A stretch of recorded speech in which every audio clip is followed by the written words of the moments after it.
when you were growing up, you played the saxophone, and one of your favorite artists in the world was John Coltrane. And you learned a lot about emceeing from John Coltrane. Yes, Break that down.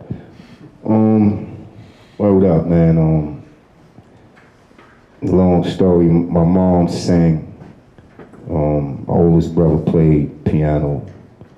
And you say that you got your talent from your mom. Oh, no doubt, no doubt. She gave you the G. Yeah, she. Yeah, we can clap it up for Cynthia. Yeah, I did, no doubt. Peace and love. My mom's was she had the talent in the family. My pops, he just knew what to play. My pops, come on, the TV. And she went to school for it. She wasn't just... no doubt. She sang everything from jazz to opera. She went to school and you know, mastered her trade, and you know, she was good, man. And from that, you know, came us. And you know, I watched my brother pick up on it. He played the piano, and then eventually was able to play all instruments. He reads music, writes music. So watching my mother, then watching him, then watching my sister sing all day, then watching my other brother pick up the saxophone. I'm sitting around in the house. And I'm only like 4 or 5 years old, but I'm thinking I'm supposed to have an instrument too. Everybody else got something, you know what I mean? But, you know, I was in the sports, so, you know, I thought I was supposed to be doing that as well. So, you know, playing football, baseball, basketball, and all that. But you get home and music's playing, you know what I mean? You get home, sometimes my brother's practicing. I get home, sometimes my sisters are singing. And, you know, even, you know, having company over, my mom's is singing. They downstairs playing the organ and the piano, and everybody's having a good time. But, you know, being around that, man, and seeing that, and, you know, knowing what my mom's instilled in me, I knew that eventually, you know, music was going to play a part of my life. Not knowing how, but just knowing I loved it, and my whole family was, you know, musically gifted. So I figured, you know, I might have to kind of, you know, get a little more serious about music. But I had no idea that, you know, it was going to take place like it did. And then you start listening to Coltrane as a young guy. Oh, my goodness. I mean, you know, listening to the jazz in the house was always, you know, good. But I remember one day when I first heard a John Coltrane song, and, you know, my mom's played a lot of jazz, but there's something about the way, you know, this song resonated with me. You know, being young listening to jazz, you kind of wait for them to play the cool jazz, because, you know, you don't understand all the you know, Take 5 and A-Train and all that at a young age. But you just waiting for them to play, you know, something that just had a little bang in it. And she played this John Coltrane song one day, and it grabbed my attention enough for me to ask, who is that? She was like, that's Coltrane. So for the next 3 months, it was Coltrane. He ain't had no first name. Yeah, I didn't even know if that was his last first name. It was his Coltrane. I heard Coltrane.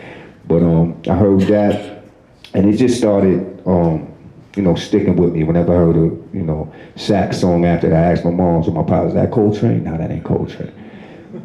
Got a little older and started dabbling into, you know, what he was doing. And again, my older brother played saxophone. So I picked up the sax, was playing sax in school. So Coltrane, you know, really started resonating with me a lot more once I, you know, knew how to play and, you know, was familiar with, you know, the instrument that he was using. But one day, me and my brother, the sax player, we was listening to a Coltrane song called My Favorite Things. And he beating it, man. He beating it. It's like he just taking the sax and banging it up against the wall. It's like non-stop. But then he gets to this point where he plays 2 notes in one time. And being a saxophone player, I know that's impossible. You gotta, you know, you gotta hit a key with your finger to change the note. And listen to the song. Me and my brother looked at each other like, well, we wasn't playing it right, bro. We wasn't experimenting enough, you know what I mean? But like we knew right away, like, did we just hear that? Pull the record back, play it again, pull the record back. And you know, that did it for me, because it was like, yo, this cat is not only, you know, incredible, but for him to just try different things and to take something where you get so good on the sax, it gets limited because there's only a few notes on there. Brother like John Coltrane said, listen, man, I'm gonna make some more notes on there. And that's the difference between, you know, just taking what they give you to work with and trying to push the envelope and trying to come up with something else. You know, if they give you, you know, a rap song and, you know, sounds like it's just bang, bang, bang, bang, bang, bang, bang, bang. To me, I'm hearing everybody else says bang, bang, bang. I'm on some because now I can put more words in my, you know, my style, and it don't have to be and the blunts and the blunts and the blunt. I can actually and all that came from listening to Coltrane. He was able to manipulate sounds and rhythms in a small amount of time. So, do you plan when? So, the rhythmic relationship that you talk about there is super important. So, do you plan when to pause? Is that something that you write when you write in the words? Nah, sometimes, yeah, you know, if you feel in a certain rhythm, sometimes, you know, as I'm listening to music, I might pick up on the rhythm and put the words in. Sometimes the words will make the rhythm, you know what I mean? But a pause to me is like it I don't know, man. Like, to me, the pause was just as important as the words, because you can be picking up on a rhyme and pause on it for a minute. It's just like, and then you jump right back on it.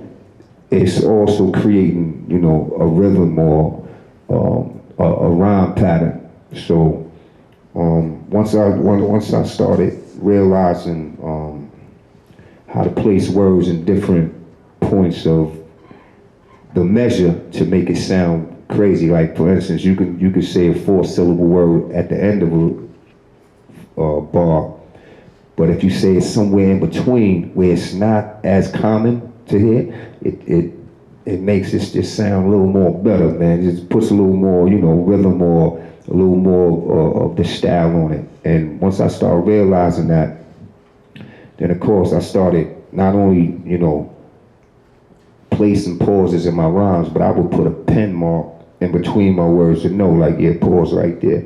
You know, give them a minute right there. Or sometimes just, you know, I would write my rhymes so close together, my words, that I would have to put a dot on the paper also when I could take a breath. So then my pauses started becoming my breath.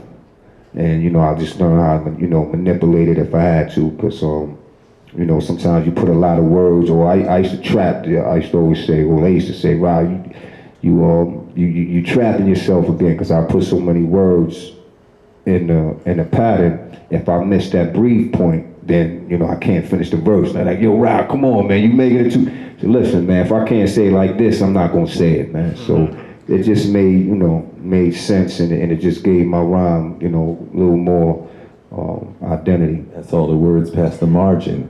But now, sometimes you write backwards. Wasn't supposed to tell nobody that, man. See what I'm saying? You know what I'm saying? You know, sometimes, you know, you write in a book, you want to put the important, but yeah, man, I kind of, one day, it's funny, man, I don't believe in writer's block, but it do exist. It do exist, but I refuse to believe in it, you know what I mean? But one day, I had to write a song in like 2 days. The deadline was coming up quick, and I kind of waited to get on the song. So I'm looking at like maybe a day and a half to finish the song, and I usually like to take maybe 3 days maybe 4 days on a project like I was doing. But I had to hurry up the song, so I'm sitting there, and it's like, you know, one of them days, you stare at the wall, stare at the ceiling for a while, and start staring around, and nothing, you know, ain't nothing popping off. So, you know, Then all of a sudden my manager pops up and it's like, oh shit, I was about to take a break and shit, try to go break the monotony. The manager pops up, knock on the door, so yeah, I'm back downstairs, I'm working hard, man. So he walks by, he looks at my paper, ain't nothing on it. But I'm sitting there like, I got some shit over here, man. I got some shit, nothing. So he walking by and he trying to be cool, but every time he passed me, I could just feel his head looking over my shoulder at the notebook. So, you know, I said, all right. I said, yo, man, give me about an hour, man, about 2 hours, but go that way. I don't like nobody, you know what I mean? I can't think with you pacing behind me and You want to be alone when you're be writing. alone, nobody in the room, hold up. But, so Matt walks out, and the real reason why I wanted him to walk out is so that he didn't see that I was about to write a rhyme from the end of the song to the beginning of the song.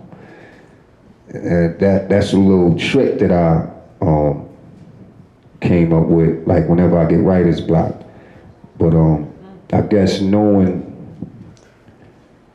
how I'm gonna finish a verse, you know, the hook might be on the song, and all I have to do is say something, you know, pertaining to the hook. So I know what I'm gonna say at the end of the rhyme. It's easy to always think I'm gonna break the rhyme down like this, cause then the hook come in like this. So I start with that, bang, and work my way all the way back to the beginning of the song. Trying to hide that the top of the paper is empty and the bottom, you know what I mean? Because my manager's walking in, so I'm hiding my paper. You know, man, couple more hours, bro. I'm gonna need a little more time for this shit. He's picking over me and shit. So one day he came in, I spun off and forgot that I was hiding my notebook. He came in and he was like, what are you writing, from the bottom of this? I said, hold up, bro, you know what I mean? But it was something that I used to feel a way about, because I knew I used to feel I was cheating when I did that. So, you know, I ain't want nobody to see that shit. Until one day I was watching TV, I seen my man, I think it was Francis the Coppola, and he was talking about The Godfather, and he said, if you want to write a good movie, you start from the end. So after I heard that, I was like, oh yeah, that's why I was doing that. I knew what I was doing. I knew what I was, you know what I mean? But yeah, you know what I mean? But it made me feel a little better. It put a little, you know, a little method to the madness, man. But I've been doing that shit for a while too, and you know, it's funny and shit, because when I do it, once I finish it, you can't tell that I started from the back, you know, all the way to the front and shit. But it's, you know, a little secret that me and my manager know now, you know, the secret's out. So anybody in this room let that out, we got a problem, man. Just between us. It's between us, keep that here.